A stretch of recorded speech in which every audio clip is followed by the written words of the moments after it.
म्हणजे पूजा मांडून घेतली, कारण की मी एकटी असल्यामुळे शिवमयीला सांभाळत या सगळ्या गोष्टी करणं खूप वेळ लागतो. तर मी हळूहळू सर्व गोष्टी सुरुवात करते. तर आधी मी पूजेची तयारी करून घेतली, सगळे दिवे काढून स्वच्छ धुवून पुसून घेतले, त्यात तेल वगैरे वाती टाकून घेतल्या, सगळं व्यवस्थित केलं. आणि नंतर मग हे घरी आल्यानंतर, कारण की माझ्याकडे व्हिडिओ काढायला कोणी नसल्यामुळे मग हे आले. तशी मी आधी पूजा करून ठेवलेली होती, कारण की मला व्हिडिओ काढायला थोडा वेळ होता, कारण की व्हिडिओ काढायला कोणीच नव्हतं. त्याच्यामुळे मग मी आधी सर्व पूजा वगैरे आटपून घेतली माझी. मग नंतर ते घरी आल्यानंतर त्यांना म्हटलं थोडे व्हिडिओ काढून घ्या. मग त्यांनी माझी पूजा करताना थोडे व्हिडिओ काढले. अशी तयारी कशी झाली होती कमेंट करून नक्की सांगा. मग आणि ह्या समया लावून पूजा आरती वगैरे करून तुपाचा दिवा वेगळा लावलेला होता, आणि तीळ टाकून जो दक्षिण दिशेला 4 मुखी दिवा करावा लागतो तो वेगळा केला होता.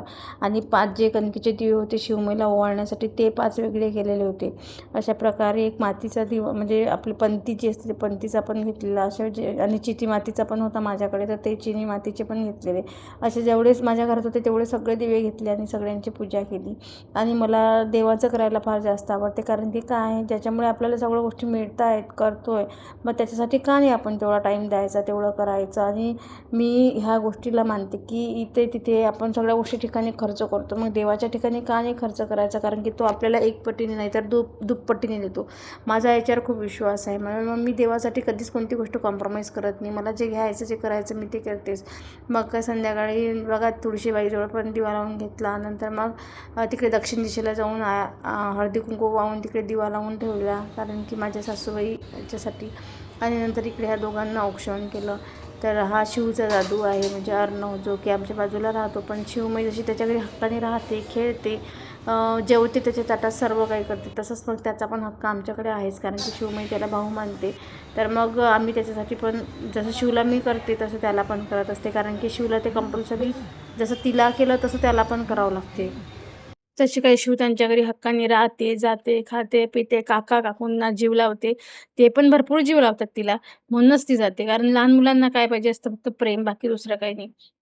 आणि मग काय मी कापूर जाळला. कापुरामध्ये सगळ्या घरातून निगेटिव्हिटी जाण्यासाठी कापूर जाळला. थोडेसे लवंग घेतले आणि लवंगमध्ये ते जाळून यांच्या बॅगीची, कामाची जी बॅग आहे त्या बॅगेवरून शिवच्या अंगावरून चाक काढली, त्यांच्या पण अंगावरून काढली. आणि हो, कापूर जळल्याने घरातली निगेटिव्हिटी जाते असं मी ऐकलं आहे. तर मी करत असते असं, कारण की ह्या होम रेमेडीज बऱ्याच आपल्या कामात येतात. मग काय हा दिवा पण लावून घेतला होता संध्याकाळी, कारण की दक्षिण दिशेसाठी हा बनवलेला होता. तर हा दिवा पण लावून घेतला. आणि हो, मम्मी झसल आणि अशा फॅमिली व्लॉगसाठी मला सबस्क्राईब करा, लाईक करा आणि शेअर करा. बाय, भेटूया नेक्स्ट व्लॉगमध्ये.